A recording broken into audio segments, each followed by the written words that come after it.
What happened the time you saw the fury of a patient man? Reddit asked that question once, and the answers that came back were something else entirely. These are the stories of the quietest, kindest, most patient people, and the one moment they finally snapped. Let's start. The grandfather and the poor family. My grandfather is one of the nicest, funniest, most well-liked men in our small town. Everyone gets along with him. He built a manufacturing business from the ground up, starting as just the third employee. One day, my cousin and I were helping him run some errands. We stopped at the store. One of the poorer families in town happened to be there at the same time. My cousin made a comment, something along the lines of, "What are they even doing here? They can't afford anything." My grandfather, without a word, grabbed my cousin and slammed him against the wall. He looked him dead in the eyes and said, "Nothing in your life makes you better than them. Right now, I would rather have them beside me than you." He then made my cousin walk over and apologize, in public, in front of everyone. And then he announced that my cousin would be paying for whatever that family was buying. He made him work off the cost afterward to prove the lesson had landed. That cousin is now a stand-up social worker specializing in poverty and rehabilitation. It was the only time I have ever seen my grandfather be aggressive. He clearly set that boy more than straight. Ray, Mia, and a few friends used to frequent a pub in our hometown. Small place in the town center. Traditional English pub, attractive barmaid, consistent regulars, us included. Every time we were in there, a guy would be sitting alone at the bar, half a pint of bitter. He'd occasionally join the banter, but was never loud and never drunk. Nice bloke. Always said hello and smiled. We knew him only as Ray. Ray was about 60, fit but not big, normal-looking guy, a few forearm tattoos. Pretty standard for the north of England in the 90s. One Saturday afternoon, there was a football match on. 3 away fans walked in, already a brave move. But it's a friendly place, so everyone just eyed them and carried on drinking. They walked straight to the bar and immediately started being horrible to the barmaid. Lewd comments, loudly complaining about the beer. Ray looked at the 3 of them and said, calmly, "No need to be rude, boys. She's here to do a job." What followed was a stream of verbal abuse. "Shut up, granddad. What are you gonna do about it?" Every regular in that pub, me included, stood up and stared at these idiots. Ray turned to all of us and simply said, "Sit down, lads. I'll deal with this." Then he turned to the away fans. "You 3, outside, now." These 3 guys, clearly there for a fight anyway, were all bravado. "Come on then, granddad, let's go." They all walk out of the bar. Not 20 seconds later, Ray walked back in. Without a word, sat back on his stool, sipped his half of bitter. Curiosity got the better of us. We all ran outside. 2 guys out cold on the pavement, one on his backside, blood pouring from his nose. It turned out Ray was ex-SAS, and the barmaid was his daughter. The forklift, working in an auto parts warehouse. One of our managers was a very quiet, very collected person. You never saw him rattled. One particular day, some orders came in wrong and the ordering system was malfunctioning. He said nothing. He calmly walked out back, started up a forklift, and rammed it full speed into a huge stack of wooden pallets. Then he reversed, and did it again, and again, about a dozen times, raising and lowering the forks to make sure he got every single one. Everyone in the warehouse stopped working and just watched. When there was nothing left but a pile of wood scraps, he turned off the forklift, walked back inside, and continued working as if absolutely nothing had happened. The Latin teacher. When I was in high school, an upperclassman followed a female teacher into the bathroom and tried to assault her. She screamed. He pulled a knife on her. The gentlest, most caring, most socially awkward Latin teacher heard the scream from his classroom. He didn't hesitate. He ran straight into the women's restroom, knocked the kid clean across the face, and dragged him out into the hallway by his collar. Then he checked on the traumatized teacher. Then he went back to class and continued the lesson as though nothing had happened. The man speaks 7 languages. Has never dated anyone. Brilliant. Always calm. People gained a lot of respect for him after that day. He's still really weird, though. The stepdad. Twice in 20 years I have seen the fury of my very patient, docile, and kind stepdad. The first time was when some 12th graders chased my brother and cousin all the way from school to our backyard, threatening them with pocket knives. My stepdad calmly walked outside, grabbed the big kids by their throats, lifted them up, and pinned them against the fence. "Stay the hell away from my kids." That was all he said, in a calm, teeth-clenched kind of way. Those kids ran faster than I have ever seen anyone run. They never came near my brother or cousin again. Then we all went inside and made burgers. The second time was in my angsty preteen years. I called my mother a name I absolutely should not have called her. He turned and looked at me, and I have never been so scared in my life.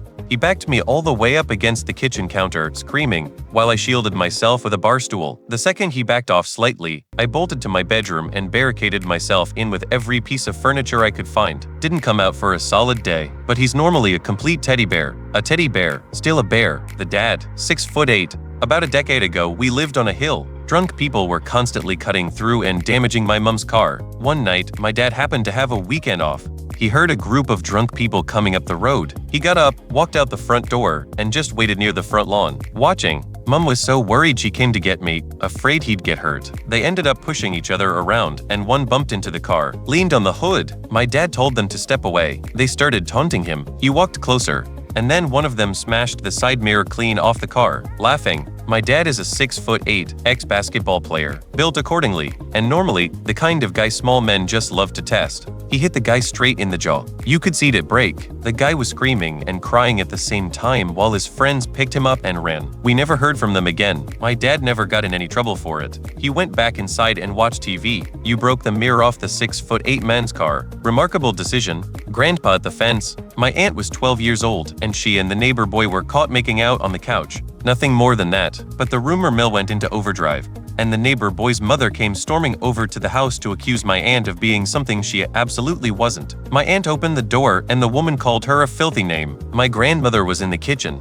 She took off running, speared the woman off the front porch into the front yard, and started going to work on her. Then the neighbor's husband showed up to break it up. He pulled my grandmother off and drew back his fist like he was about to swing at her. My grandfather walked out onto the porch at that exact moment, and in the calmest voice anyone had ever heard from him, he said, "Buzz, if you hit my wife, I will kill your whole damn family." Everyone who witnessed it said the same thing. It wasn't the words. It was the calmness. My grandfather has never said anything he didn't mean. Old man Buzz told that story the same way everyone else did. The twin brothers. My little brothers are twins. One, we'll call him M, is emotional, high-strung, and always getting himself in trouble because he cannot keep his mouth shut. The other, P, is the exact opposite. Quiet, rational. Still, one afternoon, I was sitting on the front porch watching the kids play across the street from the elementary school. I hear M's voice starting to escalate. I look up, and he's facing down some other kid, red in the face, about one step away from either swinging or crying.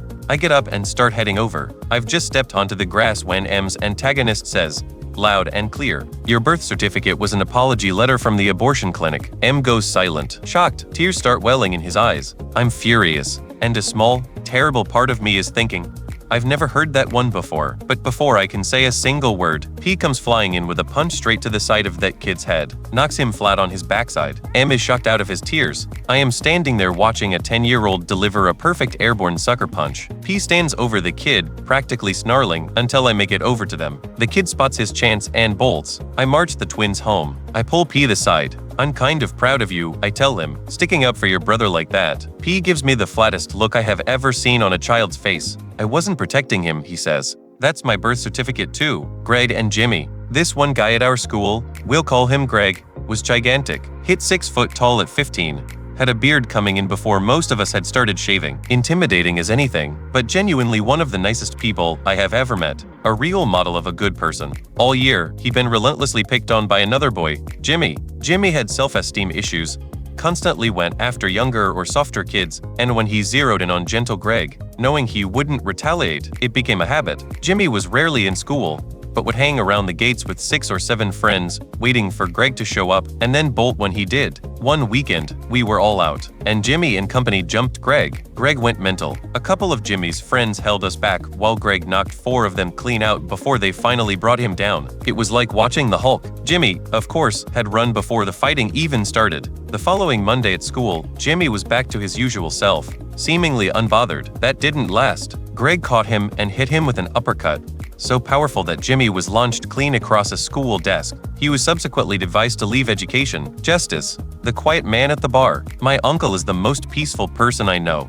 He keeps a garden, feeds wild birds from the palm of his hand, has been known to just walk up to deer without spooking them. I have never once heard him raise his voice. He served during Vietnam. He never saw a combat zone. He was the man who fixed the things that came back from a combat zone. One night after a hard day at the tire factory, he just wanted a drink. Went to a local bar. 3 guys were standing outside. They stopped him. He told them he didn't want any trouble. He'd just had a long day. He only wanted a beer. They went back and forth. Eventually, he pushed past them to get inside. They didn't like that. They pulled him back. He knocked one unconscious, floored another, and the third stepped aside and let him through. By the time he left, they were gone. Now, they say that if someone is truly special forces, they never actually claim it. They say they were a mechanic, or a fuel guy, or a guy who fixed things. I'm just saying, that's the thread. Dozens of people, one simple truth. The quietest people in the room are sometimes the ones you really do not want to push. If this story hit different, drop it in the comments, and like the video so more people get to hear these. See you next time.